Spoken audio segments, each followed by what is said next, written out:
The next question, the member for Toronto-Danforth. Thank you, Speaker. Speaker, my question to the Premier. Hydro consumers in Ontario deserve to be protected from higher prices. But the fall economic statement continues a Liberal plan to increase privatization and consolidation of local hydro utilities by giving tax breaks to private investors. Why is the Premier giving tax breaks to private investors when it means higher prices for consumers? The Associate Minister of Electrification.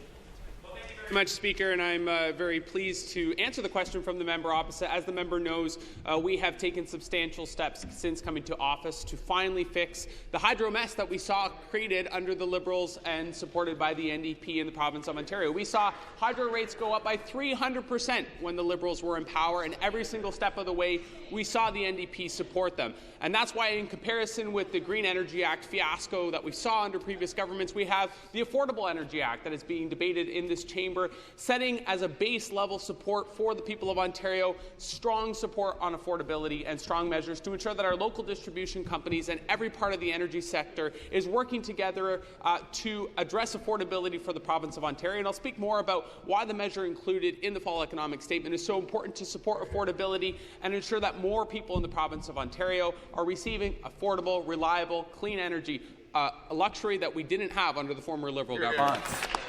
The supplementary question. Notwithstanding what's been said, the government continues to perpetuate Liberal policies that will drive up hydro rates. We all know the strong rise in hydro rates started with the privatization of power by the Harris Conservatives. The Liberals continued the privatization and extended it to local utilities, claiming it would save money.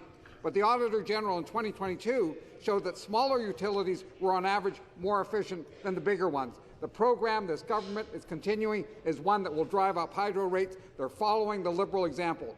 When will the Premier abandon this Liberal policy that drives up hydro rates? The Associate Minister of Energy-Intensive Industries.